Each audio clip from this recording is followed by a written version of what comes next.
बार कोई ऐसा मौका आया है कि वो हमसे खुद जवाब मांग रहे हैं। और भाई क्या हाल है? बड़े दिनों बाद फिर से मैं वीडियो लेके आ गया हूं। अगर आप लोग मुझे नहीं जानते तो मेरा नाम है नमन कांकरिया और मैं करेंटली अभी एसआरसीसी कॉलेज के अंदर पढ़ रहा हूं। BCom honours course and first year student हूं। तो आइए आज हम बात करते हैं सीयूटी 2025 के बारे में। अभी रिसेंट में काफी सारी न्यूज आ रही है पिछले कुछ 2-3 दिनों से, और उसके अंदर एक यूजीसी ने नया नोटिस भी निकाला है। आज हम उन सब चीजों के बारे में बात करेंगे। उसके बारे में क्या इन्फॉर्मेशन है वो आई गेस आप सब लोगों ने देख लिया है। अगर आपने नहीं देखा तो उसको भी मैं बताऊंगा, और साथ में उसके क्या इम्प्लीकेशंस है, क्या उससे नई नई चीजें हमको उससे समझनी चाहिए, जो हमको उसको इवैल्यूएट करके जानना चाहिए, वो क्या है, उसके बारे में भी आज बात करेंगे। तो आइए शुरू करते हैं। सबसे पहले मैं थोड़ा सा टाइमलाइन का आइडिया दे देता हूं। जिनको कुछ भी नहीं पता कि क्या अपडेट है, क्या चीज हुई है, तो उनको इससे आइडिया लगेगा। सबसे पहली चीज कि 13 नवंबर को एक मीटिंग हुई थी जिसके अंदर यूजीसी के बहुत सारे डिफरेंट प्रोफेशनल्स जो है अलग अलग जगह से आए थे, और उसके अंदर मीटिंग के अंदर सीयूईटी एग्जाम के बारे में डिस्कस किया था, और सीयूईटी के अंदर हम क्या क्या चेंजेस कर सकते हैं जो पिछले 3 साल के अंदर उन्होंने जो फेस किया उसके बारे में डिस्कस किया, और कुछ कंक्लूजन वहां से निकाले और एक ड्राफ्ट जो है वो बनाया गया। फिर एक 9 दिसंबर को मीटिंग हुई थी जिसके बारे में बहुत सारे लोगों को नहीं पता, क्योंकि ये मीटिंग के बारे में पब्लिक ने इतना अच्छे से डिस्क्लोज नहीं किया था यूजीसी ने। ये जो मीटिंग थी इसके अंदर डिफरेंट स्टेक होल्डर्स को बुलाया था, यानी डिफरेंट टीचर्स, प्रोफेसर्स को, स्टूडेंट्स को, पेरेंट्स को, ऐसे बहुत सारे लोगों को बुलाया था जिसके अंदर उनसे फीडबैक सजेशन दिए थे जो अभी हमसे पब्लिक में मांग रहे हैं। वो पहले कुछ लोगों को बुला के लिया गया था, हमारी कॉलेज से भी 3 जने गए थे। ऑल्दो इसके बारे में मेरा एक दोस्त है वो इसके अंदर गया था, मैं नहीं जा पाया था, मेरा एक दोस्त गया था, और उससे मुझे काफी सारी चीजें जो इस मीटिंग के अंदर डिस्कस हुई वो पता चली है, लेकिन मैं उसको यहाँ पे रिवील नहीं कर सकता। बट मोटा मोटी ये जो चीजें थी वही सेम चीजें हैं, तो उसके बारे में हमको ज्यादा कुछ सोचने की जरूरत नहीं है। बेसिकली फीडबैक उन्होंने वहां पे भी लिया था, जो हमारे यूजीसी के चेयरमैन है उन्होंने, और बाकी सारी यूजीसी की जो भी टीम है उन लोगों ने। फिर 11 दिसंबर जस्ट इसके 2 दिन बाद में 10 दिसंबर को हमारी काफी सारी न्यूज सर्कुलेट हो रही थी डिफरेंट न्यूज हैंडल्स पे कि भाई सीयूटी के अंदर ये चेंज हो रहा है, वो चेंज हो रहा है, ऐसा करके। एंड 11 को फाइनली यूजीसी से ऑफिशियल नोटिस जो है वो हमको देखने को मिल गया था। ऑफिशियल नोटिस हमें आ गया, और उसके साथ में गूगल फॉर्म आया जिसके अंदर वो सजेशंस मांग रहे हैं कि हम जो ये चेंजेस प्रपोज कर रहे हैं पेपर पैटर्न में, ये चेंजेस है वो सही है कि नहीं है, आपके उस पर क्या सुझाव है, क्या चेंजेस आप चाहते हो उसके अंदर, और तो वो चीज के बारे में बात करेंगे। इन मीटिंग के अंदर इन्होंने बेसिकली इन टॉपिक्स के बारे में डिस्कस किया था कि स्ट्रक्चर क्या होना चाहिए पेपर का, टोटल कितने पेपर्स होने चाहिए, ड्यूरेशन क्या रहना चाहिए, सिलेबस से अलाइनमेंट कैसे रखेंगे, और ऑपरेशनल लॉजिस्टिक्स, जो पेपर को मैनेज करने के लिए लॉजिस्टिक्स चाहिए रहता है कि कैसे शिफ्ट्स में होगा, कहां पे होगा, ओएमआर होगा, सीबीटी होगा, वो सब चीज के बारे में इन्होंने डिस्कस किया था। तो आज हम लोग सबसे पहले सारे चेंजेस के बारे में बात कर लेते हैं। जो चीजें सेम कंटिन्यू होगी वो सब चीजों को मैंने हटा दिया है। इसके अंदर मैं सिर्फ और सिर्फ चेंजेस के बारे में बात करूंगा। टोटल मुझे पीडीएफ में 12 पॉइंट उन्होंने लिखे थे, उसमें से मैंने यहाँ पे उसको कट डाउन करके 6 पॉइंट्स के अंदर सम अप कर दिया है, एंड उससे क्या इंप्लीकेशंस आपको देखने को मिलेगी, क्या इंपैक्ट होगा उससे, उसको भी मैं यहाँ पे आपको बताऊंगा। आइए शुरू करते हैं। सबसे पहले हम चेंजेस के बारे में बात करेंगे, 2024 और 25 को ही कंपेयर करेंगे। मैं चाहता तो प्रीवियस ईयर के ले लेता, पर बिना मतलब में वीडियो बहुत ज्यादा लंबा हो जाता, तो हम एक ही साल को अभी कंपेयर करते हैं।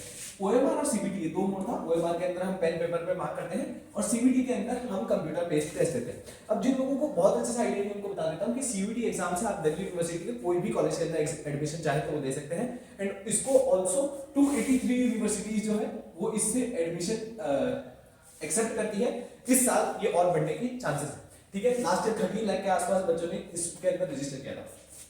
अब ओएमआर सीबीटी, ये 2 मोड जो थे, एक पेन पेपर और एक हमारा जो कंप्यूटर बेस्ड टेस्ट है वो, उससे अब ये सिर्फ और सिर्फ सीबीटी मोड पे कंडक्ट करने वाले हैं, जो कि मेरे हिसाब से बहुत अच्छा चीज है। यहाँ पे मैं टिक करना रहेगा, तो बहुत अच्छा चीज है ये। इससे काफी सारे बेनिफिट्स होंगे। ओएमआर के अंदर आपने कोई कर दिया, आप वापस उसको बदल नहीं सकते हो। आप एक आंसर से, जैसे इसके अंदर क्या है, आपको टाइमर साथ साथ में दिखता रहेगा, आपसे 1 मिनट भी ज्यादा कम कुछ नहीं होगा।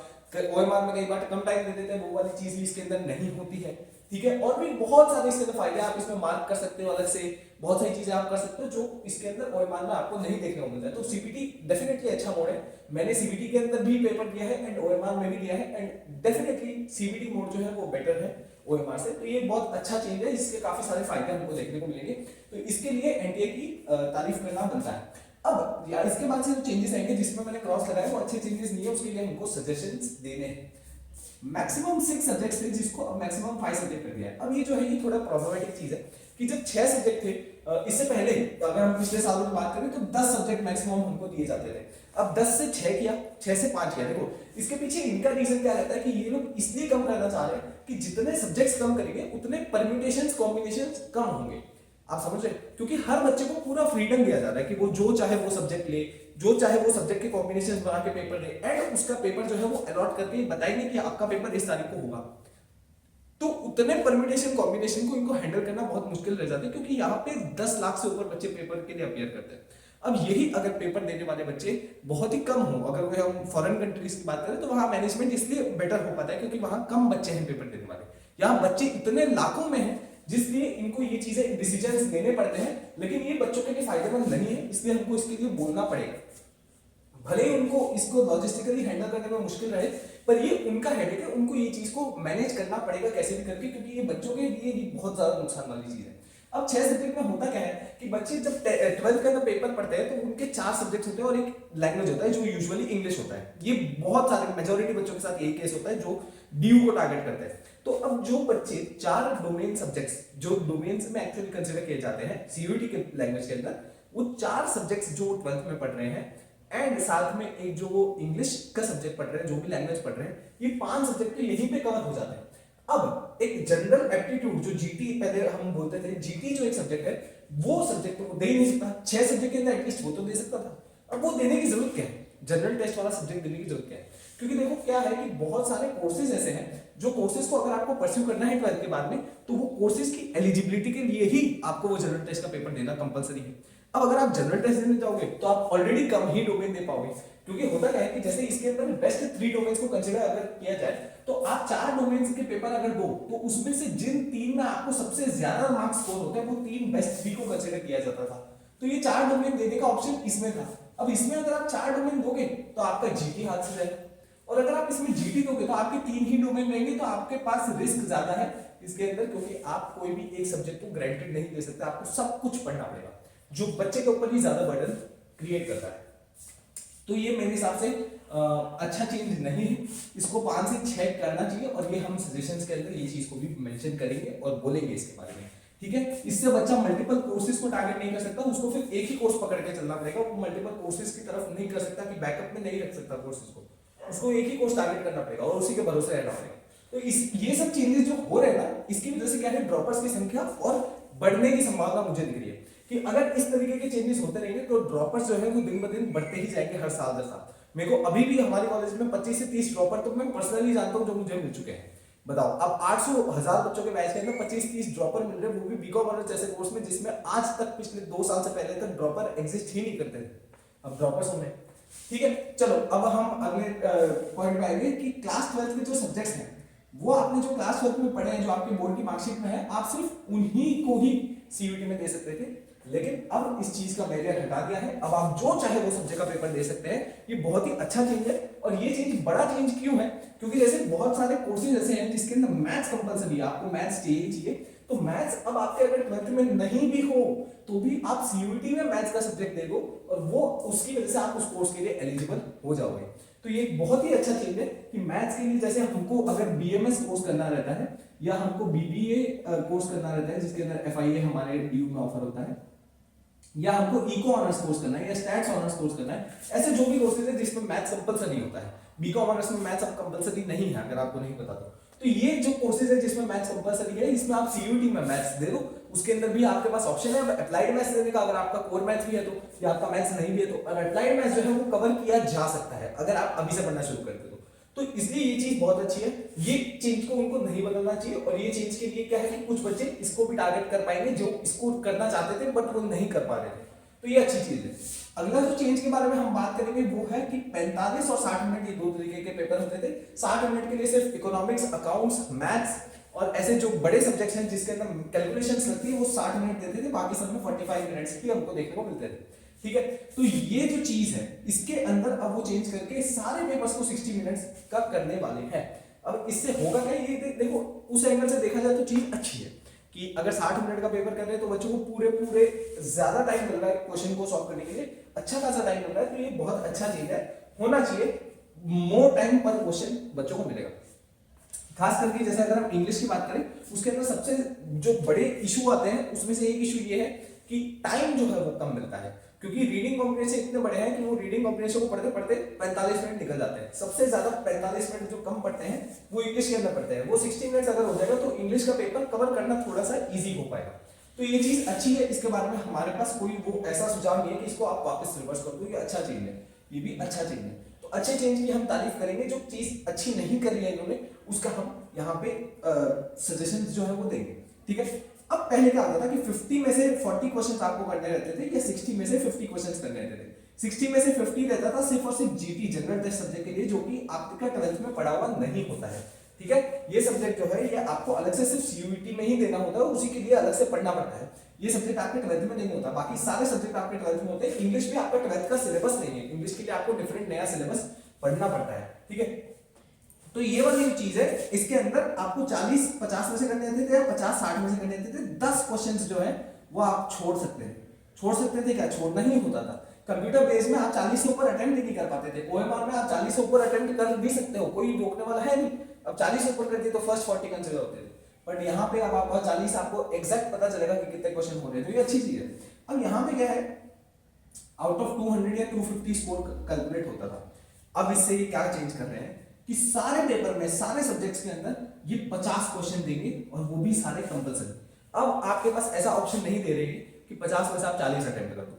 इसकी वजह से ये बहुत ही ज्यादा बच्चे के ऊपर स्ट्रेस और बर्डन इससे होने वाला है।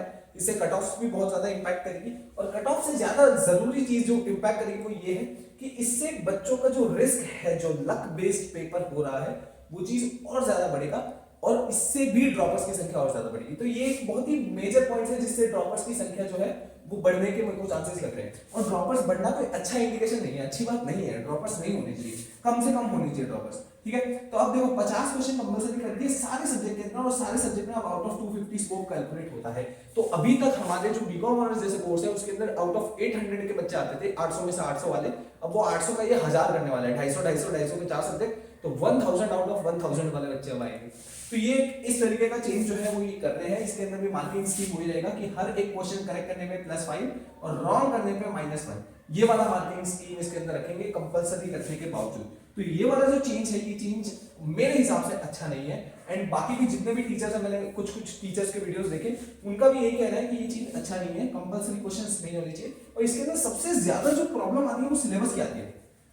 देखो क्या है, सीयूईटी का एग्जाम लाने का मोटिव ही यही था कि जो भी डिफरेंट स्टेट बोर्ड्स के बच्चे हैं वो सबके लिए एक ही कॉमन पेपर रहे, ताकि वो एक इक्वल प्लेटफॉर्म पे आके एक कॉलेज के अंदर एडमिशन ले सके। सबको इक्वल चांस अपॉर्चुनिटी मिलना चाहिए एक कंपीट करने के लिए कोई एक कॉलेज के, ठीक है।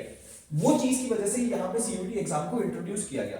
क्योंकि होता क्या था कि बहुत सारे स्टेट बोर्ड्स के पेपर इतने डिफिकल्ट होते थे या उनकी चेकिंग इतनी डिफिकल्ट होती थी कि उसके अंदर बच्चों के स्कोर ऑटोमेटिक कम आते थे। वहां का हाईएस्ट टॉपर ही 92-93 वाला होता था, और ऐसे के अंदर सीबीएसई बोर्ड वाले सारे बाजी मार लेते थे। सीबीएसई बोर्ड वाले पूरे भर जाते थे कॉलेज के अंदर, जिसकी वजह से अब इन्होंने फिर सीयूईटी को इंट्रोड्यूस किया कि उसके अंदर ये चीज को जो है वो केटर किया जा सके। अब यहाँ पे प्रॉब्लम ये होती है कि डिफरेंट स्टेट बोर्ड्स के सिलेबस में वेरिएशंस और फर्क रहता है। बहुत सारे आप जैसे ही स्टेट बोर्ड में जाएंगे, कुछ स्टेट बोर्ड के अंदर सिलेबस में कुछ चैप्टर उड़े हुए हैं, किसी के अंदर कुछ नए चैप्टर है, कुछ अलग ही चीज पढ़ाई जा रही है। और ये हर चीज को कंसिडर करते हुए ये कॉमन सिलेबस, यूनियन वाला सिलेबस निकाला है। मतलब अगर आपने मैथ्स में पढ़ा हो कि ये ऐसे सेट्स होते हैं, ये डिफरेंट सेट है, तो यूनियन के अंदर आप सबका सब कुछ ले लेते हो। तो अगर ये वैसा सिलेबस पूछते हैं पेपर के अंदर, तो ऐसे सिलेबस के अंदर आपने तो इतना ही पढ़ा है अपने 12th के अंदर, अब आपको इतना कुछ एक्स्ट्रा पढ़ना पड़ेगा 40 दिन के अंदर, और वो आपको फिर पेपर में अटेम्प्ट करना है। अब अगर वो पार्ट का भी क्वेश्चन आ रहा है पेपर में और वो कंपलसरी है और आपको नहीं आता और एक क्वेश्चन छूट गया, तो आपका एक कॉलेज पूरा नीचे चले जाता है। आप फर्स्ट नंबर से सेकंड नंबर पे चले जाओगे, फिर एक और क्वेश्चन कर देते हो, सेकंड से थर्ड पे चले जाओगे। इस तरीके से यहाँ पे चीज होती है। तो इसीलिए ये जो सिलेबस का जो प्रॉब्लम है कि आपको डिलीटेड सिलेबस, जो आपका डिलीटेड एक्चुअल में तो नहीं है, बट वो आपके सिलेबस के अंदर कवर नहीं होता है, आपके बोर्ड के अंदर वो स्पेसिफिकली वो चीज नहीं पढ़ाई जाती है, वो चीज आपको जल्दी से पढ़नी पड़ेगी और आप उसको कुछ भी छोड़ ही नहीं सकते। नहीं तो यूजुअली हमारे टाइम में जैसे क्या होता था कि हम कोई ना कोई टॉपिक को छोड़ देते थे कि भाई ये चैप्टर है, इस चैप्टर को छोड़ दो, इसके वैसे भी 1 या 2 ही क्वेश्चन आते हैं और 10 क्वेश्चन तो मैं वैसे भी छोड़ सकता हूँ। तो 10 क्वेश्चन कौन से कैसे छोड़ने हैं, वो कैसे डिसाइड करना है, वो प्रैक्टिस बेसिकली उसी की करते थे कि 10 क्वेश्चन कौन से छोड़ने हैं, वो कैसे डिसाइड करना है। वो कैसे डिसाइड करेंगे कि भाई हम जो चैप्टर हमको नहीं आता, जो जिसका वेटेज भी कम है और मुश्किल है, उसको हम सबसे पहले हटा देते कि उसको नहीं पढ़ना है हमको, ताकि हमारा बर्डन कम हो और हम कम चैप्टर्स में ज्यादा अच्छे से पढ़ पाए।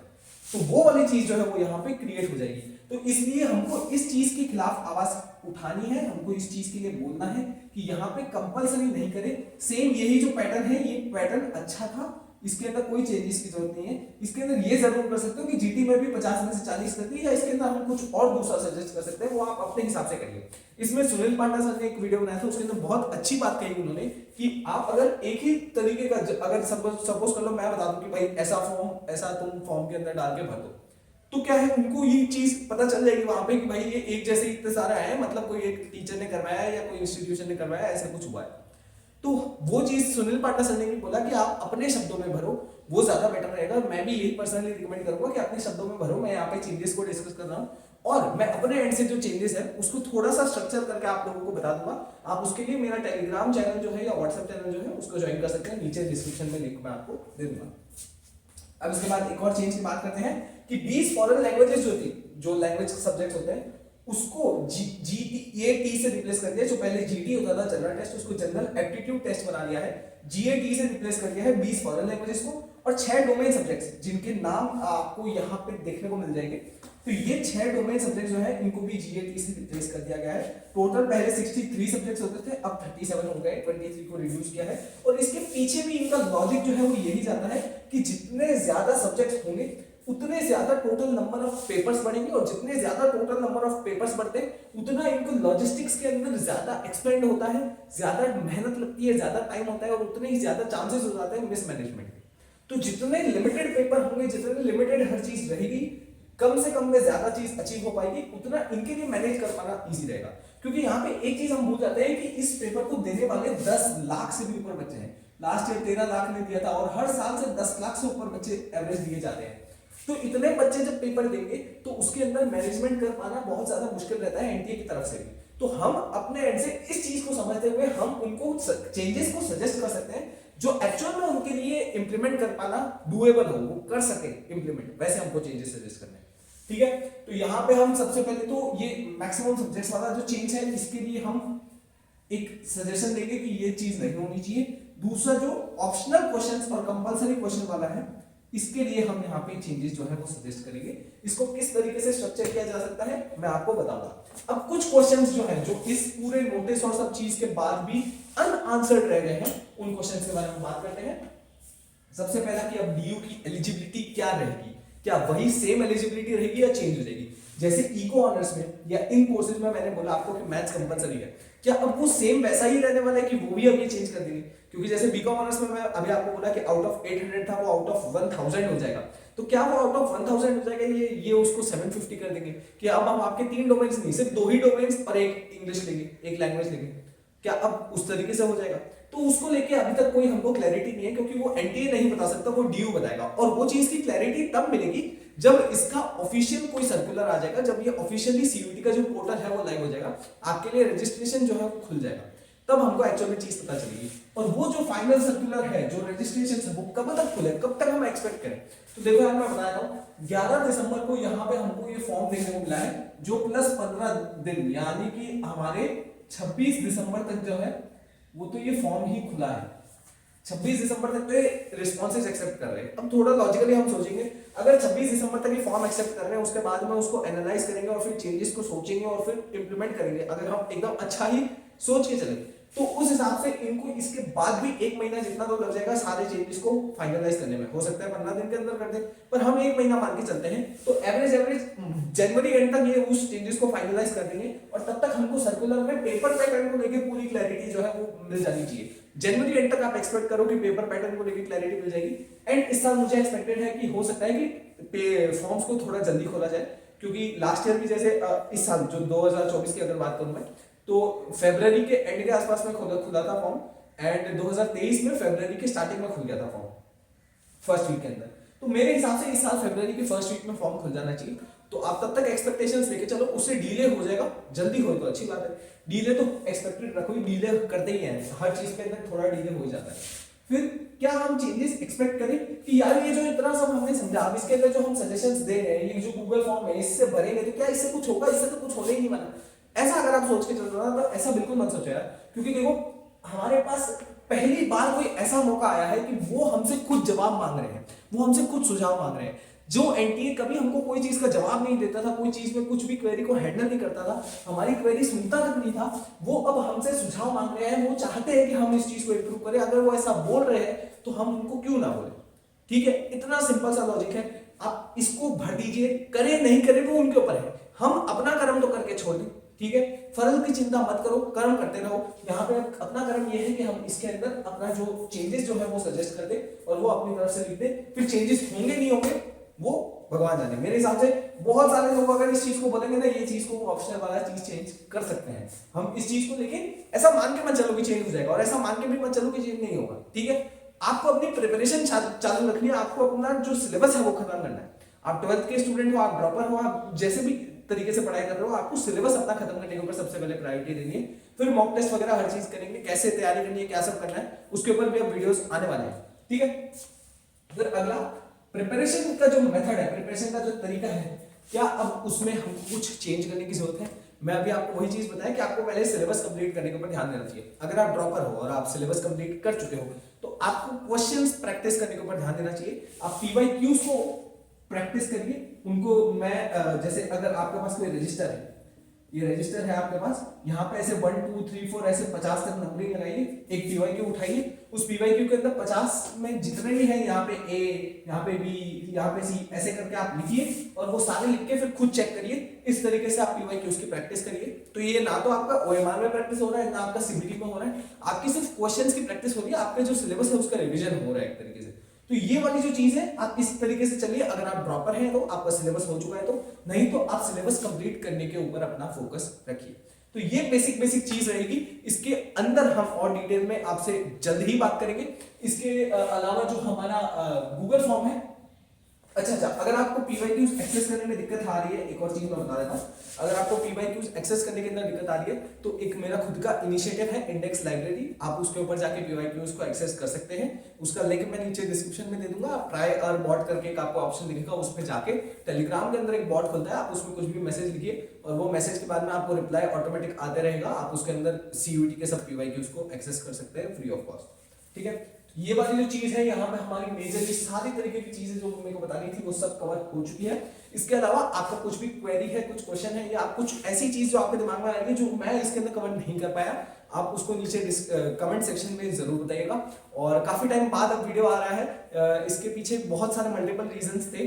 कुल मिला के कॉलेज लाइफ थोड़ी हेक्टिक चल रही है। कॉलेज लाइफ का एक्सपीरियंस कैसा है, एसआरसीसी कैसा है, इन सब चीजों के ऊपर वीडियोस आएंगे, जरूर आएंगे। आपको और क्या चीजों के ऊपर वीडियोस चाहिए आप कमेंट करके मुझे बताइए, मैं देखूंगा जो भी पॉसिबल जैसे हो पाएगा करेंगे। अभी तो इंटरनल्स, एग्जाम्स, सेमेस्टर एग्जाम्स, ये सब बहुत कुछ चल रहा है, तो इसकी वजह से थोड़ा सा एंगेज ज्यादा हूँ कॉलेज में, बट कोशिश करेंगे कि जितना हो सके उतने ज्यादा वीडियोस लेके आए, उतनी ज्यादा आपकी हेल्प कर पाए। ठीक है, तो फिलहाल के वीडियो में इतना ही। आपको आई होप सो इस चीज को लेकर क्लैरिटी मिल गई होगी, और कुछ भी सजेशन हो कमेंट कर देना। मैं मिलता हूं आपसे अगले वीडियो में, तब तक के लिए ओके बाय, गुड नाइट।